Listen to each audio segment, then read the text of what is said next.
like a boss. And I'll say this compliment that I'm about to tell you right now is pretty much the compliment that got me to fall in love with my ex. All right. I distinctly remember her saying this and me thinking about it for a few days and just going from I like her to love her. And it's that. All right, ladies and gentlemen, so let's talk about this. Look, first of all, what we're going to talk about today is how to go from liking to loving you, okay? It's pretty much how to mindfuck them into loving you with some of the strategies. But also understand that there are some logical things that you just cannot control. So we're going to talk about who don't fall in love with you, what type of men will never fall in love with you, the false types of love you might experience, how to stay in a man's mind in order to create the love, how to create fear of loss, value versus threat, stimulating their fantasies, and creating the fear of loss, okay? So we're gonna, and that's pretty much gonna be the basis of this, because you have to understand, first and foremost, you cannot make anybody fall in love with you. All right, you cannot make anybody fall in love. You have to find the right guy who's biologically wired to love you. You know how some people are biologically wired to like certain subjects. Some people are literally biologically wired to like certain drugs above other. Like there's a reason why you love stimulants versus somebody liking sedatives. It's because it's in their biology. So some people are just wired differently. So and how do you know that he's wired not to love you? Within the first 4 months, he doesn't love you. He doesn't show signs of commitment. He doesn't show signs of intimacy, and he doesn't show kindness towards you. He doesn't integrate you in his life, right? We could talk about the signs that somebody loves you another day.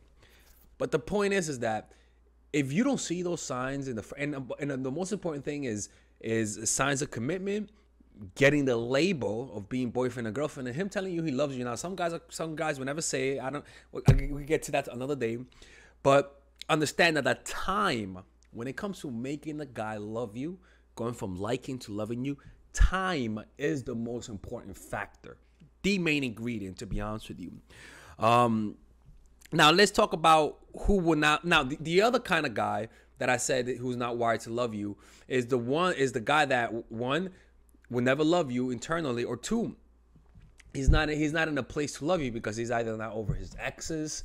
Let's talk about who won't fall in love. One, men who are not wired to love you. If he don't love you within the first few months, he will never love you. Two, inconsistent men. Men who are inconsistent will never love you. You gotta understand is that the seed of love becomes the seed when a guy has the potential to love you, because it is a seed that you water with time and attention and absence, very important. It'll start growing. And when I say it'll start growing is that you won't have too many inconsistencies in the beginning because the emotions are so intense. What's going on inside both of you guys is so intense that being inconsistent will produce emotional pain.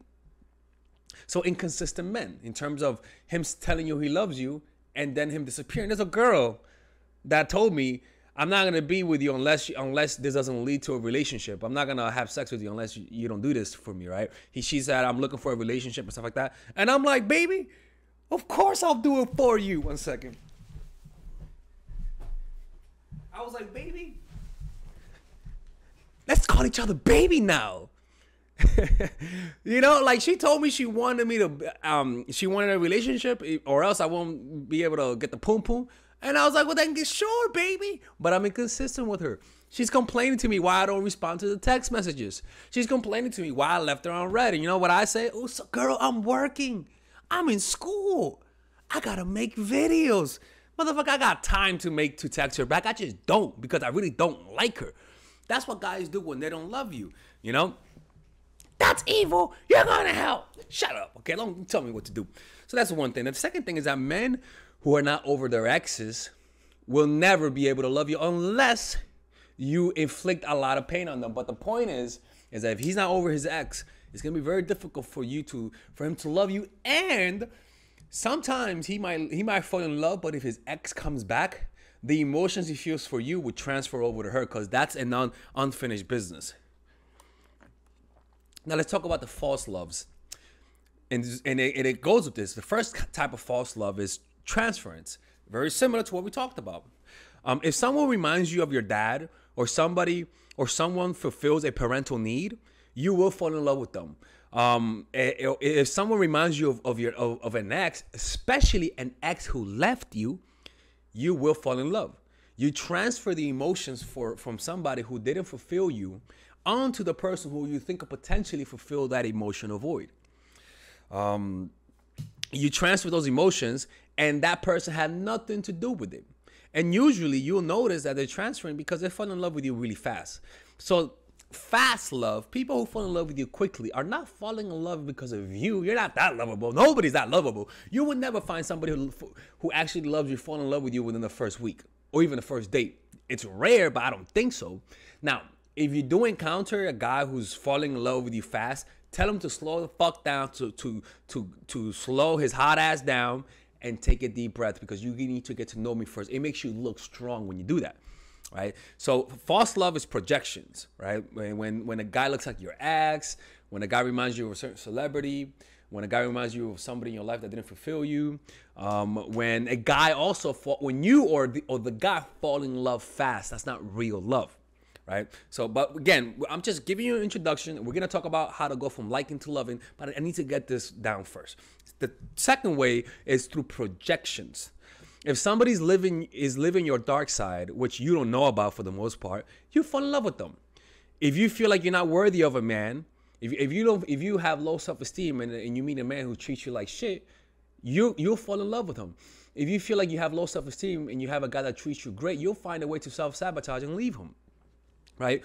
So you have through projection. And that's why you have girls who are really nice girls, Christian girls, dating drug addicts or even dating drug dealers. Like good girls dating bad guys. Bad girls dating good guys, right? You know what I'm talking about? Like the fucking psycho, the cycle of the neighborhood always dates the hottest guys or even the highest value guys. I mean, the good guys, right?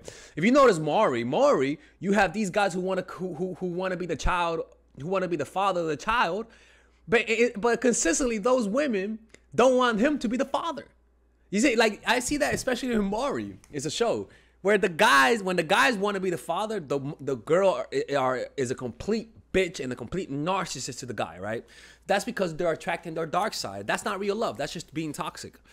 The third way is through lust. A man's dick will make him think he loves you if he still hasn't had sex with you, right? So what you might confuse as love is really just his dick wanting to bang you. Guys intentionally deceiving you is the last type of false love, where they're lying to you that they love you in order to get the poom poom. How do you know that? They're consistent, like me. All right, ladies and gentlemen, if you guys ever want to learn how to use your feminine energy to influence people, learn how to use your masculine energy to become more assertive, and also learn how to blend both energies to improve your dating life, your spiritual life, honestly, your relationship life, your family life, your career life, this is the course for you. If I had to make a course for my nieces, I have two nieces, one is 19 and one is 15. 16. Holy shit. Oh my God, he's a bad fucking uncle. He's a bad uncle. Get him. Shut up, Melissa. You should get this course, right? And this is the course that I will make for them. So, for example, watch the curriculum, right? In the first week, we're going to be showing you how to establish a strong masculine foundation without letting it hurt your feminine energy. This masculine foundation is a source of who you are, right? It's your bodyguard. Without this, whatever feminine energy you create will be destroyed by the outside, because your masculine is your shield. So we'll talk about goal setting. We'll talk about how to develop a serious attitude. We're going to be talking about how to use more logic, how to use more goal-oriented behavior. It's more how to be a man. Now the next one is how to embrace the feminine energy, right? This one would teach you about how to minimize excessive masculine traits, developing self-awareness, healing abundant feminine energy, regulating your emotion, mastering voice qualities and facial expressions, surrendering control, and allowing pain to be felt. This is honestly, this will supercharge, like Kaioken, your masculine energy. After that, we have femininity in the workplace and how to be feminine in the workplace without letting people take advantage of you, and the nuances of how women on power should behave versus women who are subordinates in the workplace, and even the dress code. This is based on psychology, people. It's kind of insane. I'm actually excited about this one. The next week, we talk about navigating the labyrinth of male and female friendship. And this, a lot of women find confusing, so we talk about that. And how to identify envious friends, how to identify the good friends, how to keep male friends, and how to keep female friends. Week 5, we talk about how to release the burden of the past and stop and destroy mental projections. This is actually really powerful. And then week 6, we talk about how to increase your observational power so that you could read people better. And we have a bunch of bonuses. The course starts at $99, and you guys can pre-order the course today at $69 before it goes out. If you're watching this, most likely I'm in the meditation retreat, so most likely I will be praying for all of you guys. And just click on the description down below of the video. Right there, you'll see it, and you could pre-order that course. It's gonna be out by the end of next month or the beginning of February of March. One of the two, people, because I have a 10-day retreat to do, and I want to finish the course after the retreat, because I think the ideas are gonna be so much better. All right, man. I'll see you guys later. Pre-order, man. I'm closing the channel.